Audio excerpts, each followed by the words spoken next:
Hello and welcome to the third Pontypridd Children's Book Festival. We have a real treat in store for you now.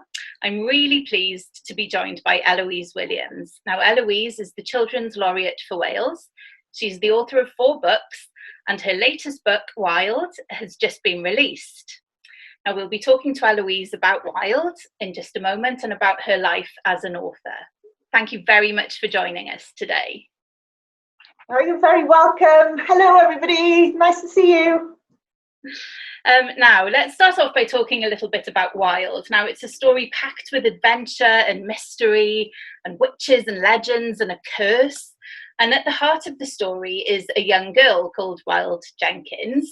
So could you tell us a little bit more about the book and how you came up with the idea? Yeah, of course. So Wilde really is a story about a girl called Wilde. That's exactly what it turned into. It started off as a story about witches. I wanted to write something interesting about witches and magic and spells. And then the main character took over the story, if you like. She's a girl who doesn't fit in. She wants to fit in more than anything in the world. All she wants is to be normal, or she calls it normal. Of course, we know there's no such thing as normal. But she just wants to fit in with everyone, so she tries to be the same as everybody else. And because she's hiding who she truly is inside, her differences burst out and get her into trouble. And so what she does is she moves from school to school to school, and she ends up in a school in a place called Witch Point, which is where her family came from originally. And she's been moved away from there when she was younger, and she doesn't know anything about it. And nobody will really tell her very much about the place. It's kind of kept a little bit of a secret. And she's heard her aunt, who she goes to stay with, talking to her dad about Witch Point and about her mum, who's sadly passed away. And she knows that there's something there that they're not allowed to talk to her about, but she's not sure what it is. Sounds like a great adventure. Now, Witch Point is set in Wales, isn't it? But it's a town that, as you've alluded to there, it's not an ordinary Welsh town. No. So there's a curse that's bothering the town, is that right? That's right, yeah. What I wanted to do was to use Welsh places, Welsh influences, and places that I've been to. And I looked at the Scuderyra waterfall from the Brecon Beacons, which means falls of snow when you translate it into English. And this is this most amazing waterfall. You can go and climb behind so that the water is falling in front of your face. You've just got the cliff behind you, and you can hear just cascading water and see the world in a different way. So I put that into the story. And then I needed other places, so I just made up all these different magical kind of places that could have gone into the story for a cursed town. There's a cemetery sliding down a hill. What else is there? There's a gallows at the centre of the town, which is where they used to hang people for being witches or committing crimes. Yeah, it's a really cheerful place from that description. Wilde, the main character, so she finds herself back there. Which is quite difficult for her. So I wonder if you could introduce us to Wilde now by reading a little bit from the book. Yeah, of course. So I thought I'd read you a little bit where Wilde actually arrives in Witch Point, because this will give you an idea of what Witch Point is like much more clearly than I just did with my explanation. So here we go. This is the very start of the book, so you don't need to know anything before this. Yes, I got kicked out of school on purpose. No, I did not want to be sent to Witch Point. I thought I'd be sent home, but Dad can't get out of his work in America, so I have to stay with his sister, May. I'm not speaking to him. I don't think he's speaking to me. I've never been to May's house before because Dad has never let me, and I don't want to go there now. Witch Point is legendary for all the wrong reasons. I wanted to get away from all the weird things that were happening to me, and I've ended up in the weirdest place in the world. It's not so bad to look at. The sky is the brightest blue, and the fields are a warm, happy yellow. A heat wave in Wales. That's how weird things have got. Extra strange, because it was raining and not hot at all where I got on the train, and it's only a couple of hours away. I can't wait to go travelling like my dad does. Today, I would go to Alaska and cover myself with snow. Closing my eyes against the blistering glare, I remember that the world is a very big place, and one day I'm going to see lots of it. I force myself off the train. The carriages judder and hiss, then pull away towards freedom. Standing back, I am fried like an egg by the sun. I find a spot in the shade and try to think calm thoughts. I'm so thirsty. My mouth tastes disgusting, like chewing a dirty sock. There's a noise just above my head, and squinting up, I see an owl staring down at me from the top of the Witch Point station sign. It spins its head around 360 degrees. It should be asleep in the day. Here we go again. Birds follow me. I don't know why. They just do. When I look up again, it's been joined by a jackdaw and a crow. No, go away. Leave me alone. I'm not going to be weird here. I'm going to be normal. So that's the beginning of the first chapter. That was fantastic. Now, Wilde sounds like a very interesting character from our introduction there. So how did you go about creating her? She kind of just walked into my head. I suppose it's a lot down to my own experiences as well. I always create my characters based on things that I've done or things I've felt. So I guess there's a lot of me in Wilde and in all of the characters. I got the idea of this girl who didn't fit in. For a long time, I didn't feel as if I fitted in. And what I did to try and hide that is the same as Wilde does. I tried to just make myself what I thought other people would want me to be, instead of being myself and true to myself and quite unusual in lots of ways. And so I tried to encapsulate that. I tried to think of Wilde as being a person who needs to fit in and doesn't want to show herself. And of course, I've learned now that it's really important to be yourself. And the only way you can be liked and make friends is by being yourself. But I wanted her to have all that kind of inner emotion and inner worry. And so that's how I started creating her. She's got an unusual name. She's actually named after Oscar Wilde, who's a famous writer, or was a famous writer.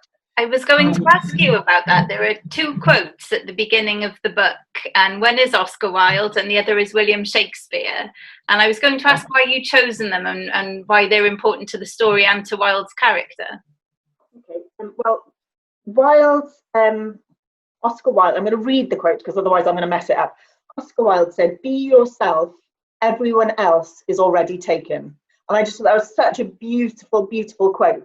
And also, I went to Père Lachaise Cemetery and I saw Oscar Wilde's grave, and it's huge kind of sphinx grave, and people leave notes all over it saying thank you to him for all his wonderful stories. So much so that they have to move those notes a few times a day, and because there are so many of them, and they have to make room for more notes that people are leaving to say thank you for these brilliant stories. And I was looking for objects. This is something I do when I'm writing a story. I was looking for objects around my house that might be interesting to create Wilde. And I found this, Complete Works of Shakespeare. And inside, I'd forgotten I had this, and I opened it up, and I'd forgotten that inside were a lot of photographs. And this first photograph here is of me in Père Lachaise. So Oscar Wilde's grave is at Père Lachaise. So I thought, oh, right, I'm going to use that in my story, Oscar Wilde. Found this brilliant quote by Oscar Wilde about being yourself. And because it was in a William Shakespeare book, I'm obsessed with Shakespeare anyway, I thought I'd use a Shakespeare quote for it as well. "Though she be but little, she is fierce," which means that even though she's young and she's small, she's still really, really fierce, and she'll fight for what she believes in. So yeah, did that answer the question? I can't even remember what the question was. I talked for so long there. Yes, definitely. The importance of the quotes and especially their importance to Wilde's character, and like you say, the meaning of the book, really, that it's important to be yourself. And Wilde's aunt throughout the book, she keeps saying that, you know, different is good, and you know, that being normal is more than a little dull, I think she says. And which is brilliant. And I was wondering, was that something that you you know, really wanted to tell young readers, that it's, you know, it's important to be yourself and that it's okay not to fit in sometimes? Absolutely. I think we spend a lot of our lives, not just as young people, and when I was older, I still wanted to fit in, and I still hid a lot of my personality because I thought that I didn't fit into certain groups, or I wasn't liked as much as I might be if I pretended to be somebody else. And I think that's something that almost everybody goes through and understands. Everyone knows what that feels like. So yeah, it's really important to me that actually there is no normal and everybody is weird. In fact, I did a creative writing session with some young people, years 5 and 6, and at the end of the session they gave me a card that said, "Thank you, Eloise, be weird." And that's what they took away from my session, and that is one of the best cards I've ever had, because I just think it's so important, if you are weird, which is what they told me I was, to be that and just embrace it and embrace whatever you love doing and whatever you think is interesting, and say what you think, and just use your own voice and be yourself. Another thing in common with all of your books, actually, and Wilde is no different, is there's always a strong female character at the heart of the book, and there are also other strong female characters within the book, and they're all having a tough time. In Wilde's case, like you say, she's struggling to fit in. The other characters, they need to overcome something, or there's a mystery that needs to be solved. They're brave, adventurous girls. Having girls like that in your books, is that an important thing to you, to show young female readers that it's not just the boys that get to have adventures? Yeah, absolutely. People often say to me, "Is this a book for boys or girls?" And I say, yes, it is. It's not. Boys will happily read about adventurous girls, and girls will read about boys. It really doesn't matter. It's important to me to have girls, because I think a lot of the books that I read when I was younger, the girls were very kind of not sappy or soppy. They were just kind and nice and likable. I think that's an overrated quality in fiction and in life, actually. You don't need to be likable. You can be kind and nice and be yourself without being likable the whole time. Yes, it's really important to me to have those girls facing those dilemmas and those challenges and overcoming them, using their intelligence and their wit and sometimes anger and fury. And people sometimes say they're feisty. I just think that's a really odd word. It's just that they're complicated characters, so they have layers, I hope, of emotion, and some of them are very find situations difficult, and everybody does, but they find a way to overcome it. And I think that's probably from personal experience as well. But I like writing girl characters. I also write, I hope, good boy characters in there as well. So it's about human experience and what it's like to be a human more than anything, I think. And do you have a favourite character, or should I not ask that? In Wilde, I love all of the characters in Wilde without exception, which is unusual for me, because usually I've got a character that I think I didn't quite form well enough, or I didn't take to in some way. But in Wilde, I love them all. There's a very flamboyant drama teacher who is useless and very, very arrogant and full of herself, but I just love her for that. I think she's brilliant. And the children, I love the character of Wilde. She has a friend called Dorcas, who's very chatty and bubbly and like kind of hyper, but and really, really kind. And I love her. And there's a smaller character called Lewis, who I'm just in love with. I love Lewis. I think he's brilliant. He's one of those kids who just pushes the boundaries. Every time the teacher tells him something, he just pushes it a little bit more.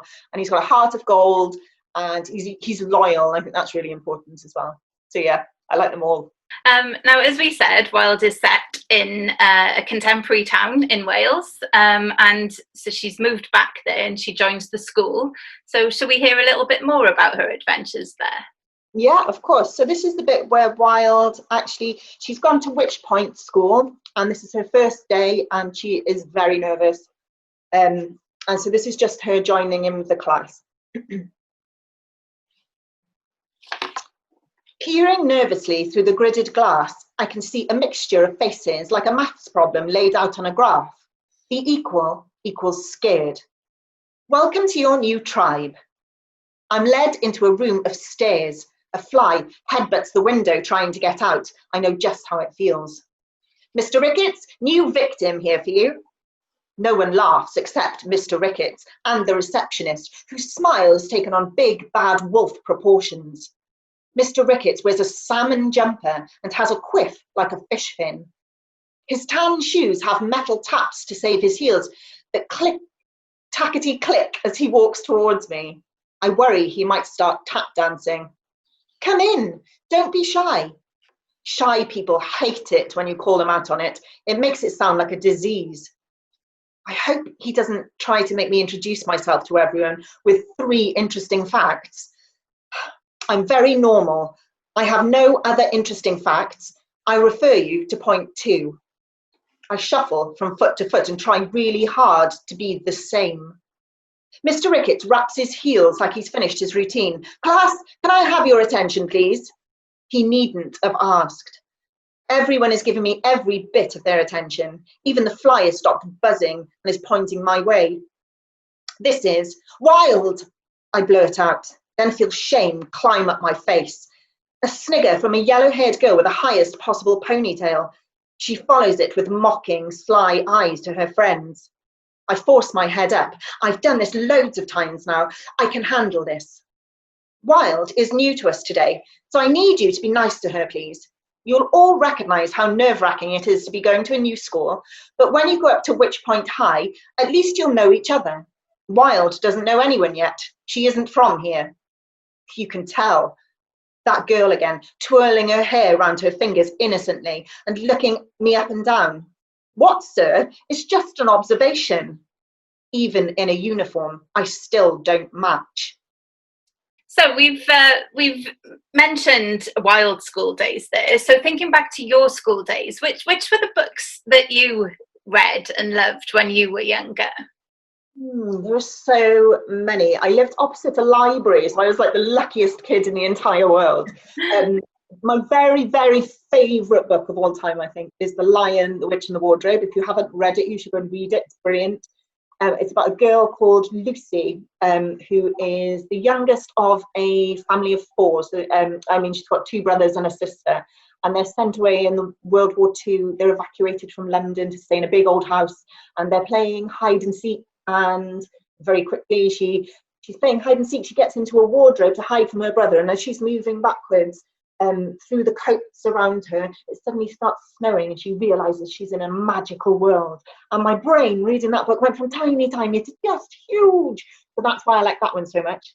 There's another one called The Worried Ghost. It's about a ghost who haunts a library. If I'm ever a ghost, I'm going to be in a library. That's where you'll find me. All of Enid Blyton, loved all of those, all the adventures, all the mysteries, the kind of smuggler stories, and anything with fog and mystery and ghosts and that sort of thing I loved. And then when I got a little bit older, I was reading mostly drama scripts. So I read a lot of Shakespeare because of school, really. I guess we had to. And I loved Othello and I loved Macbeth more than anything. And also Adrian Mole was a big one for me as well, which is like a comedy diary about a boy who's 13 3/4, I think he is when it starts. And I just loved that kind of, the humour of it was lovely too.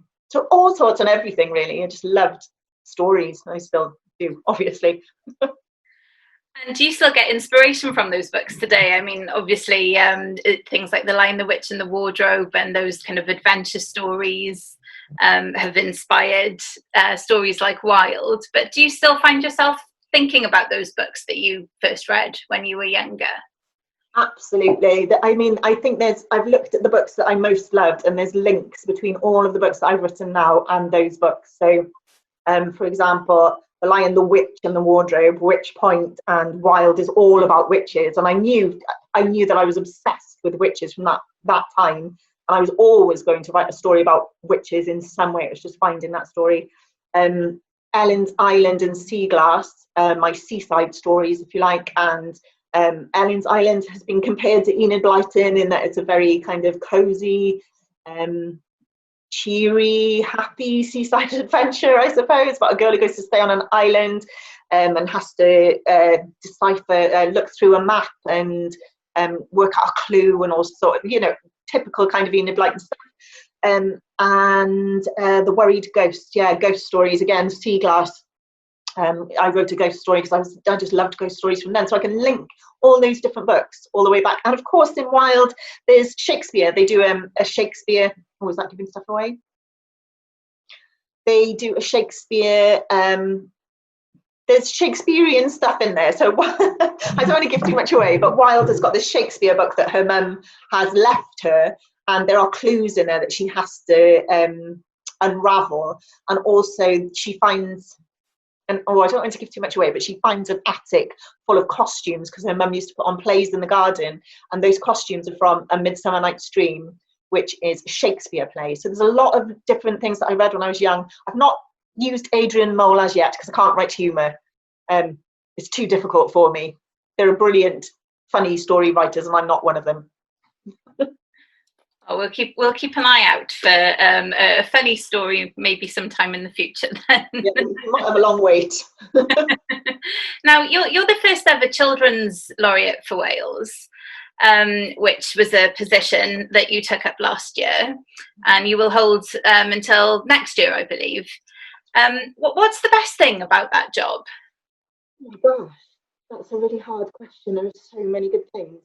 I suppose the best thing about it is talking about children's books all the time, very often to children, which is just wonderful because you get to talk to them about what they love reading, and also you can give them recommendations. As much as I loved those books that I read when I was young, I think that there are better books, dare I say it, coming out now. There are some amazing writers writing for young people now. So I recommend them. They tell me what they like. They're very honest about their opinions on books. I love that. I love meeting young readers. I love encouraging young people to use their voices and write stories and be themselves.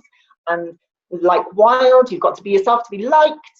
What else is good about it? And there's just so many things. I think also on a very serious point, it's really good that it's been recognised how important children's books are as a literary form, as a part of literature by Literature Wales, to have somebody who's kind of what's the word I'm looking for? Like the forefront of that, to talk about that and to say, look, this is really important. Children's literature is on a par with adult literature, if not more important.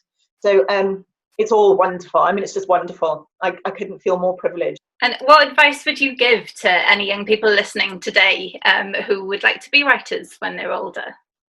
Go for it, firstly. Don't let anybody tell you can't do it. I might get told off by some teachers for this bit. Don't worry about grammar and punctuation and spelling. They are secondary. They're the second most important things. The most important things you have as a writer are your imagination and your creativity, and how you can get better at those and grow those.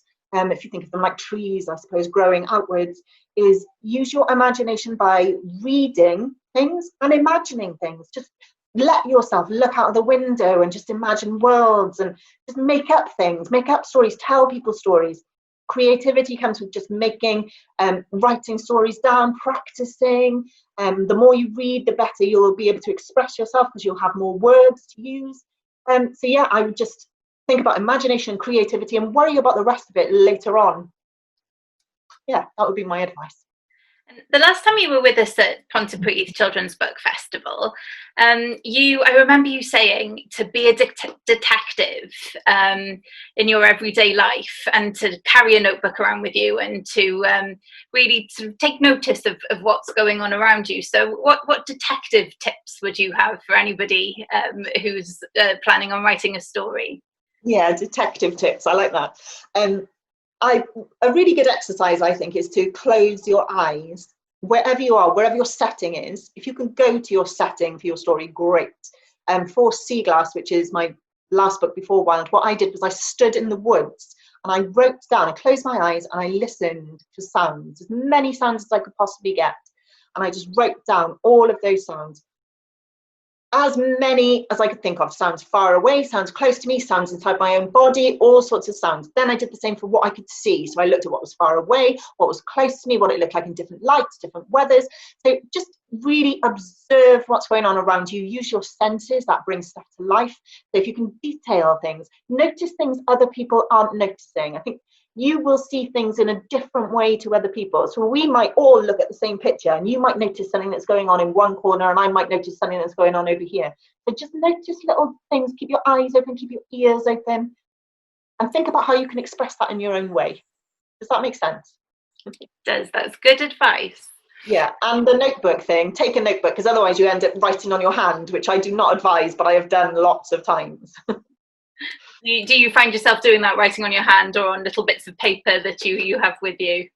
Everywhere. The only problem with that is that I forget, and then I'll be like rummaging around in my handbag or in my pockets, and I'll find loads of bits of paper at the bottom, or I'll think, oh, I had a brilliant idea while I was standing in the woods, for example, and I can't find that piece of paper, which is really annoying. So yeah, a notebook's ideal if you can be organised. Notebooks are key.